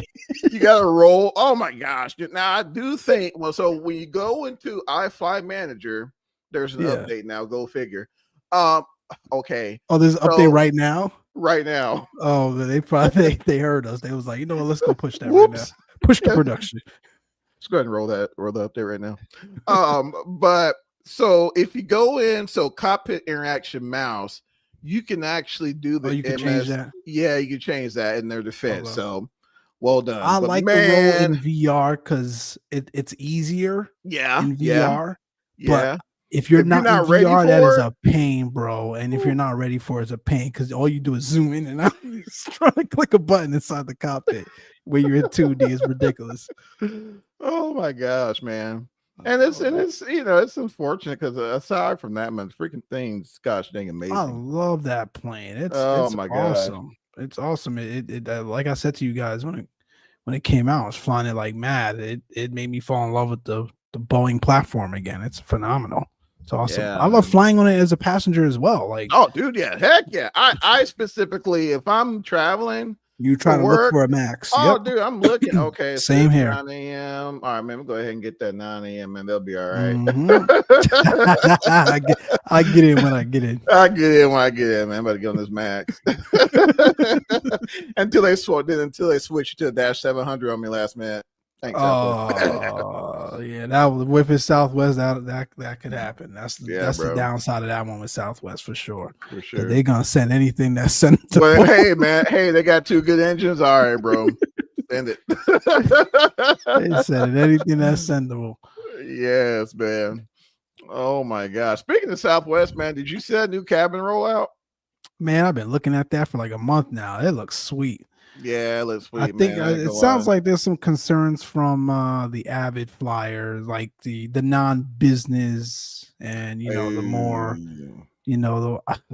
maybe a bad or not a good terminology here to reference them, but like the OGs, the OG Southwest flyers and the salt of the earth Southwest flyers who love that Southwest experience. I think like it hasn't really changed the operations or really anything to do. They're still Southwest. I think the concern and the fear that is, for right or wrong, misplaced with the update that's coming with this cabin is Southwest losing their identity, right? Because now they got this pristine cabin. They've got sort of like a extra leg room that you can pay for. They've got new uniforms, and it sounds like there's been some operational changes in terms of like the way FAs greet you and some of that experience. And I think there's more fear there around, are they losing their identity as you just show up at the airport, jump on a plane,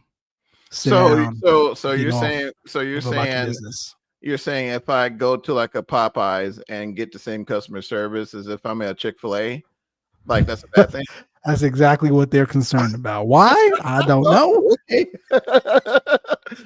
Although they would argue I don't know that they're necessarily Popeyes. They just have their own spin. All right, churches. We'll say churches, man. Call it. Yeah, they're churches. That's the concern. But to answer your question, I did see it. I like it. It's definitely I'll jump on the Southwest flight here at some point, I'm sure, and check it out. Yeah, looks good for sure. All right, last topic before we walk this dog. Oh man, this one's gonna be interesting. The biscuits dry, says John. Nobody told you to eat the biscuits without something to drink, Charlie. Great, man. Yeah, you never do that, man. Oh my gosh, man. People probably listen. I'm sorry, y'all. This is just CTP, man. This is just gonna happen. But yeah, I'm this last one, man. I don't know. You want to set it up, man? All right. You know what? No, man, because no. Set it up. Yeah, okay, right. Go ahead, set it up, man. So here's the thing. Very quickly, Flightbeam put out a statement recently, addressing some concerns that they have observed, and I guess have also validated as it relates to the operations of BM Sim.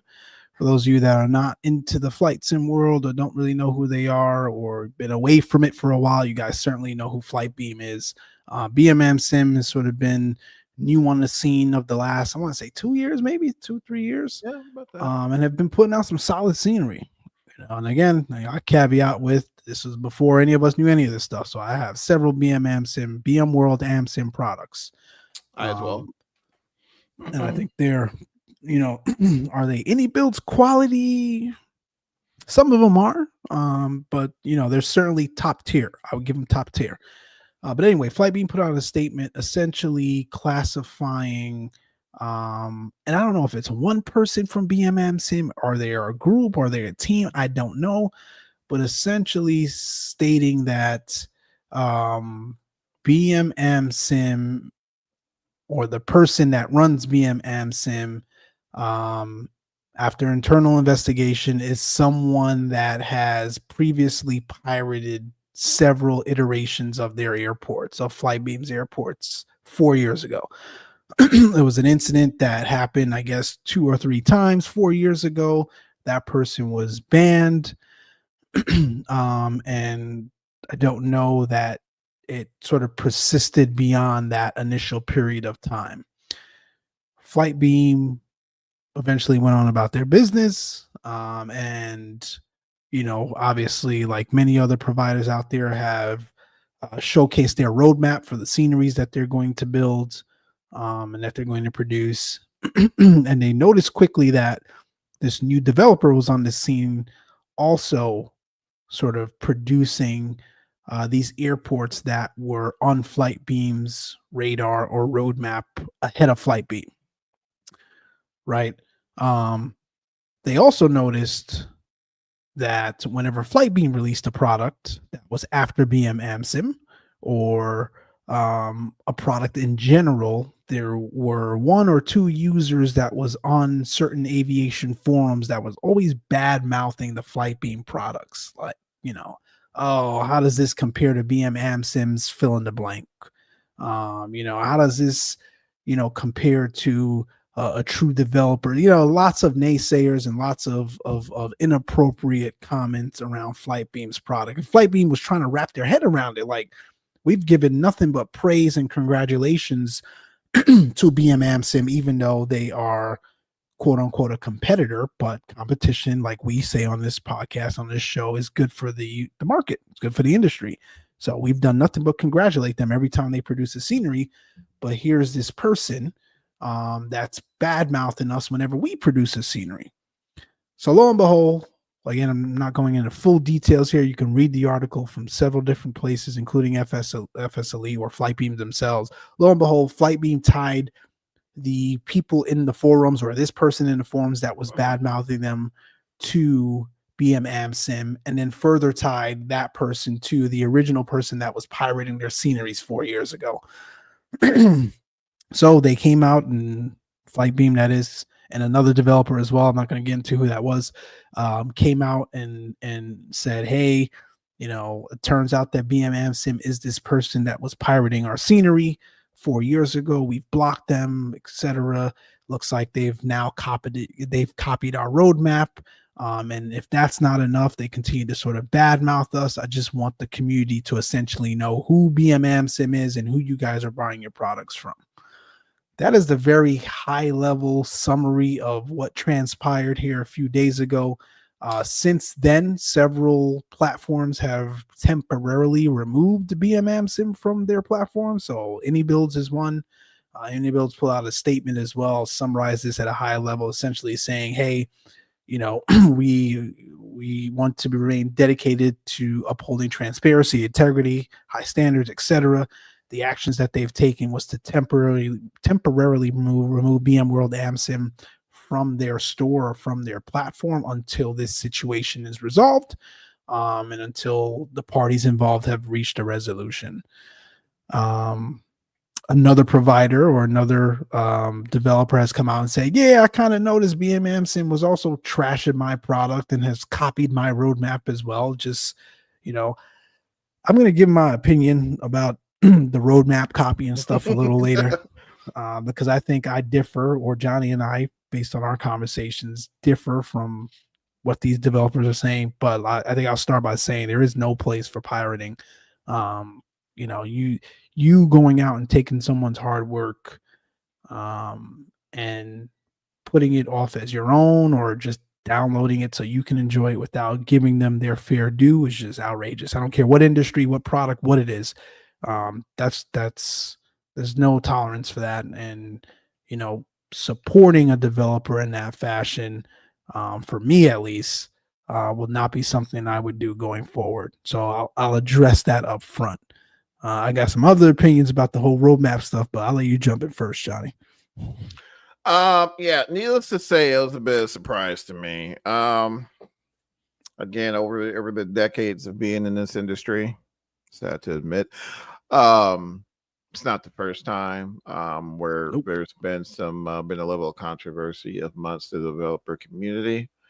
Just to reiterate Mike's point, there's absolutely no place in this industry for for pirating. It takes food out of people's mouths, and then the way things, and in this economy, the way things are, yeah, no one has time for that. So, with that being said, though, I I don't see, and this is just from the outside looking in, so I don't know.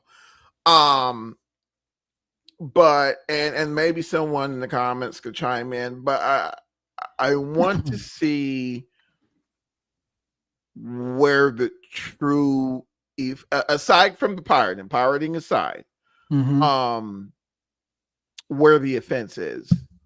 Were there assets or models taken and being applied into his product, or is this just something that's stemming from the piracy that has caused, and it's finally, bubbling to a head to where it's like, what the heck, dude?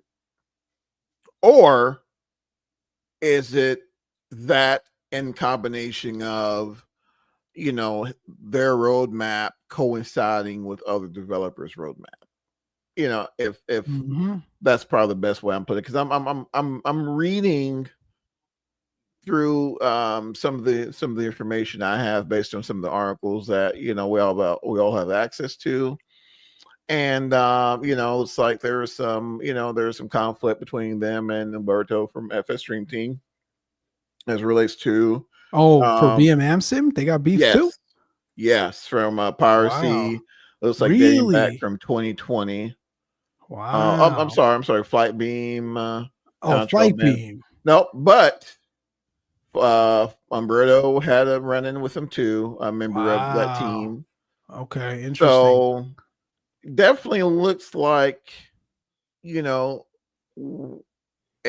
going to stem and relate to a lot of the things, a lot of the problems with the piracy from back in the day.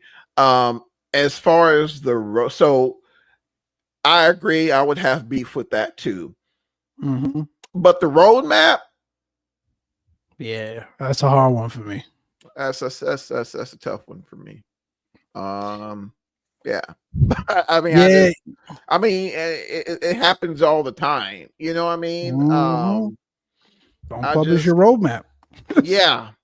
If you really don't want it copied or others taking ideas, like, I'll let you finish. Go ahead, though. No, I mean, that was where I was going to wind up, Mike. That's really all I had. It's just, I think at the end of the day, the piracy, absolutely, that's the crime. But is there any additional offenses aside from that and is it all of the developers that made the statement who had products pirated, or is it just some folks had their roadmaps stolen? You know what I'm saying? Like, yeah. It seems to me that the roadmap folks really don't have a dog in the hunt. I'm just saying. Agreed. So if they leverage some pirated material to build their product and utilize that to get ahead of some folks, to different story. Different story. Yeah. But if it's just like, Mike, you stole my roadmap, bro. I mean, and yeah, you know what I'm saying?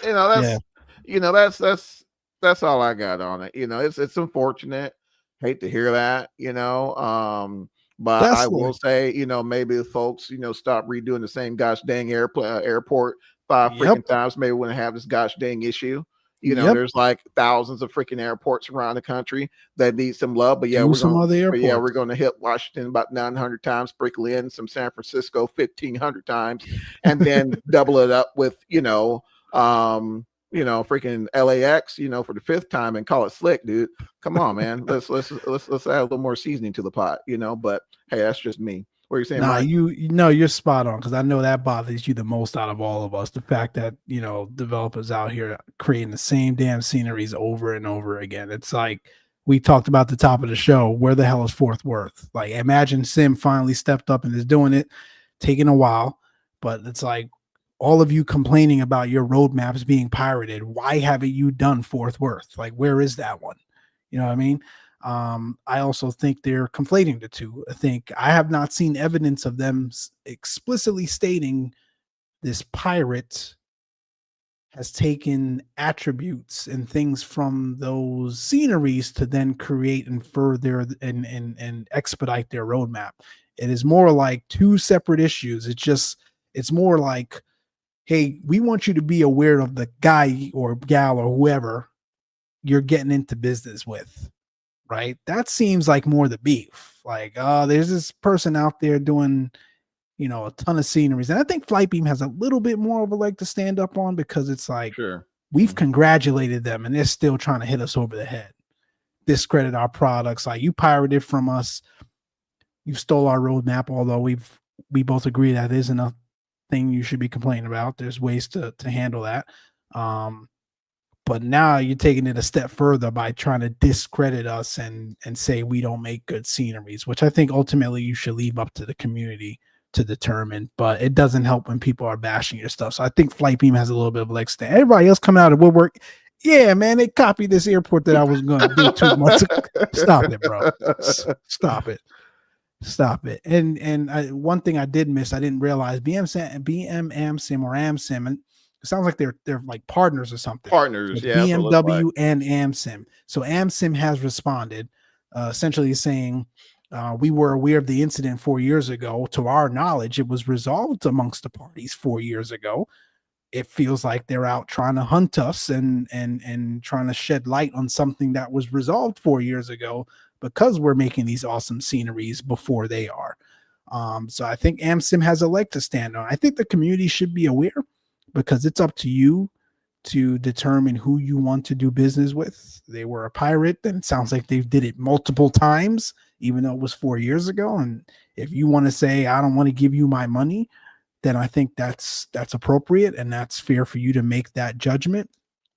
But for the developers to conflate it with, yeah, they're stealing our roadmap, like, I don't know. That's because now you make it seem like AmSim has said, you're concerned for your products and your livelihood, because they're out here crushing this roadmap that you set out. And are they really stealing your roadmap when Johnny just said here, you all are creating like 5 of the same sceneries for the same damn airports? I mean, like, where do we draw the line in the sand? So that was sort of my take on the whole thing. Piracy is I think deserves no place in the community. I think the community should be aware of who they get in business with and who they choose to give their money to. But I think conflating that with, hey, they're building products faster than us is, I think, I don't know, you have a leg to stand on there. That's like FS Labs. Imagine, we talked about this earlier, FS Lab has dropped that image and they said, yeah, Phoenix is taking our roadmap. Here was that's what I was that response, dude. What? Here was our A321 chocolates. Phoenix has stole our roadmap. You know what I mean? Like, come on, bro. That makes no sense. Oh my gosh, man. Get off of my lawn. Yeah, bro. Oh my lord. Yeah, I mean, I know it might be unpopular, man, but that's Mike's stance on it, bro. Yeah, no, I think you're spot on, man. Because I was reading some of it, dude, and it's just like, all right, you know what I'm saying? And we as a consumer, all we know is like, hey, we need $1. Boom, there's $1. Boom, let me go get $1. Yeah, hey, that's how I look at it. Here's a OKC. Boom, OKC. All right, cool. You know what I'm saying? Yep. We're not knowing what's going on in the background. And, again, if these folks are shelling out, hot scenery, I mean, that's one thing, it's a totally different conversation. Right. But, if it's a situation of there's even if they did steal a roadmap. I mean, how are we proving that? You know what I'm saying? Like, yeah, like, because for example, right, and again, one of the developers was like, yeah, I'm not gonna name names or even the scenery, but I said I was gonna do X scenery, and then all of a sudden BM Sim World came out with the scenery. How do you know that wasn't on BM Sim's roadmap before you said it? You know what I mean? So like the whole argument on roadmaps and copying roadmaps is moot in my opinion, and shouldn't be conflated with the pirate. I tell you It's what, two separate go out issues. here in the corporate world and go to a court of law and complain about your roadmap being stolen and see how Come much money you on. raise. I'm just saying. Exactly. I'm just That's not how saying. this works, Good luck guys. finding a lawyer to take that case. That's all I'm saying. That's not how this works. Now again, I will again hammer this home. If they pirated your scenery and took attributes from that scenery to create their own, different story. That's called stolen work. That's not copying a roadmap. They stole your work. That's a different argument. And I didn't see any of you developers make that argument. So maybe we misinterpreted or you didn't write it properly, but it doesn't sound like that's what you're complaining about. It sounds like you're complaining that they stole your roadmap and they're a dishonest person because they pirated your scenery 5 years ago.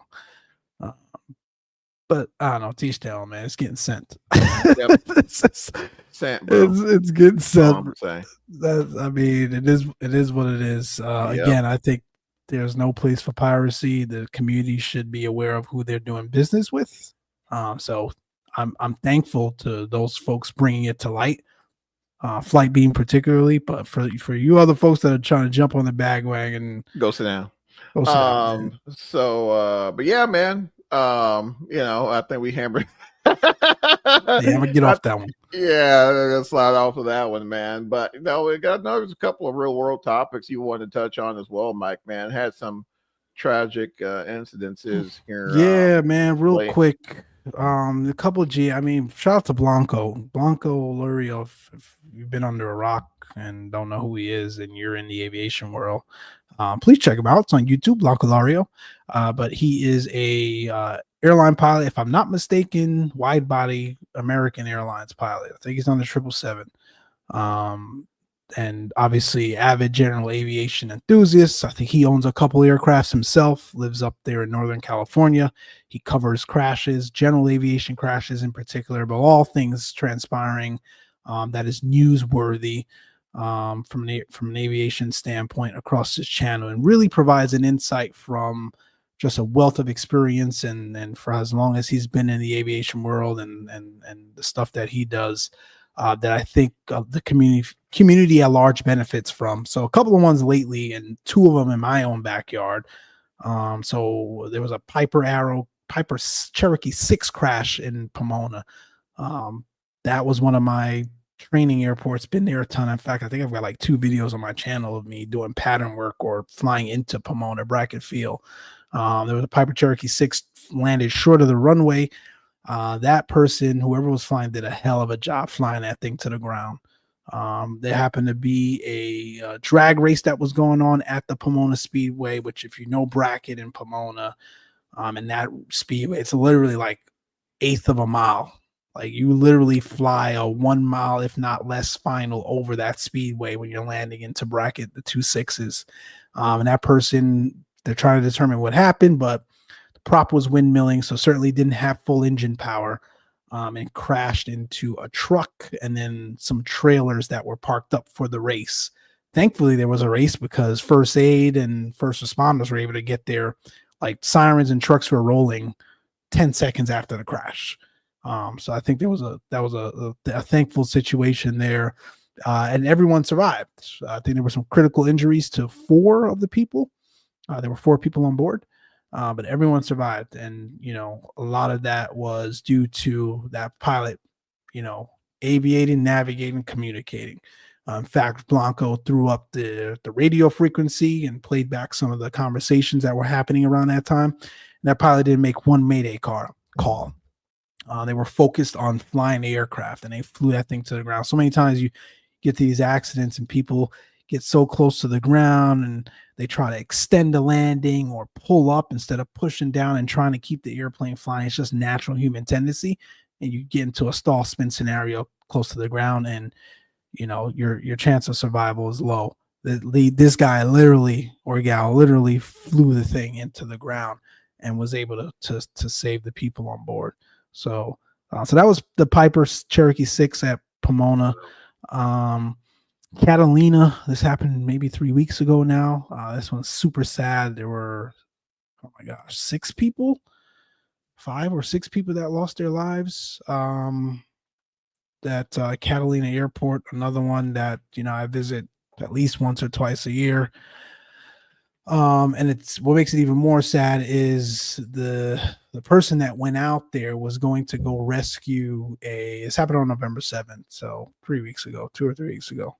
Was going to go rescue some stranded pilots and people that were there, and late in the evening, and the airport was getting ready to close. In fact, it was closed.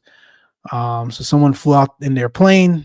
It was a twin-engine Beechcraft to go and rescue those pilots that were stranded, piled everyone in, and unfortunately crashed just after takeoff, killing all on board. Now, there was a preliminary report released. One of the biggest things were that, number one, Catalina, if you guys know, is not operational during the evening.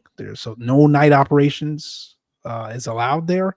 The airport manager talked with the pilot before departing, and the pilots and CFIs that were all there, and told them, I can't stop you, but I'm not authorizing that takeoff. And unfortunately, that plane went down shortly after. Now, there were some conversations around, it sounds like there was some insufficient battery, for that aircraft and general aviation aircrafts in general. You need sufficient power to bring the landing gear up, and it sounds like when that plane crashed, and from the recovery efforts, the landing gear was still down and wasn't retracted. So they're wondering if the pilot didn't have sufficient power through the system to raise the landing gear.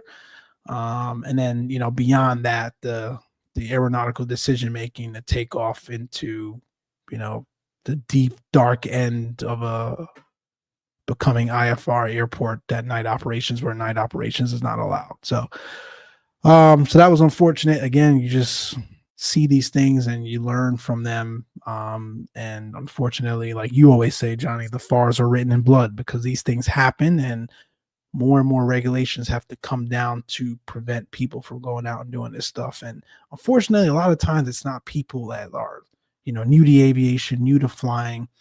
I think this person is well known in the community, especially here in SoCal. If I'm not mistaken, a retired airline pilot. There were some CFIs and other pilots involved, like people with knowledge. And Blanco even said he feels like this was a situation where nobody wanted to say no. Right? You've got experienced people there. You all talk yourselves in. Yeah, it'll be all right. I think we got. We do that, and not just aviation. We do that in general. In general, yeah. I could go another rest stop, without having to stop for gas. I'll be all right. And then you get to that rest stop, or you're going past it, and there's an accident at the exit, or they didn't have fuel. Now what, right? So you sort of continue to stack the odds against you, and that's not something you want to do in general, but certainly not something you want to do in aviation, especially in general aviation, where you've got limited redundancies. And unfortunately, that ended in tragedy. And then last but not least, there was a Honda jet departing out of Mesa, tried to reject takeoff, was my understanding. Yeah. After passing about 133 knots, which is interesting because that Honda jet, that rotation speed's about like 105 to 110. Yeah, it's pretty low, isn't it? Yeah, depending on weights and density, altitude, and all the other factors that go into takeoff calculations. So it was interesting to understand. We will understand why the pilot was trying to reject the takeoff. Apparently, they survived, but it sounds like 5 people were killed. So 4 on board and 1 in the car. They hit coming out of the airport because they were unable to stop. So tragedies all around, and we don't bring these up to be grim or morbid. I think I like watching this stuff and reading this stuff because it keeps me honest. You learn from these things, and we don't do it to cast blame or to highlight things that people do wrong. We do it as a learning activity And it's things that you sort of continue to build your toolkit with to ensure, you're making the right decisions well before you even leave the ground. And obviously while you're in the air. Yep, definitely unfortunate, man. But I will say, going back to that first incident, man, just reminded me of something my CFI told me years ago. Man, you can only take what the airplane will give you, and sometimes we'll get in this, you get in a situation, or you get an engine out, and that natural human tendency, you want to pull up, and it's just not the thing to do, and it's tough to fight that, instinct. But that's when training, and just continuous repetition of maneuvers come into play. Even if you're doing some pattern work, head out to a maneuver area, work on some slow flight, just keep those skills abreast, because you never know when you have to leverage them. And a lot of these airports, they're crammed in city centers, and you don't have a lot of options. You get that, or trying to make the impossible turn, right? And unfortunately, more often than not, it usually ends in tragedy. But shout out to the airmen, heck of a job, sir or ma'am. And glad everyone made it out there safely. And in regards to the those other incidences, again, we take those as learning experiences, and put them in our toolkit, to what Brother Mike said, and leverage that in our own flying endeavors. So, but good topic. Absolutely. For sure. I think that's all we have for today, man. I appreciate you all, those that joined us live here, and joined us in the chat as well. Appreciate you guys as always. Can't do without you guys. It makes the show that much more entertaining when we can have that dialogue. Special thanks to our Patreon backers, Channing, Steve, Rookie, Josie, and Clarence. Appreciate you guys for sure. Shout out to EFS, Extreme Flight Simulations. I know we've got to get out to Hotel Polaris to come see you guys. That is partly on me. I got some things I'm working through right now to figure out where stuff lands, but we will definitely be out there. And then last but not least, definite shout out to Steve and the Hype Performance Group, man. Looking forward to your products in 2024. It's going to be fantastic, I'm sure. Shout out to Brother Charlie on PTO, man. He is probably turned over counting sheep by now. And speaking of counting sheep and farms, we're gonna have a new segment on our next show. You thought I was joking when I said it in the chat earlier.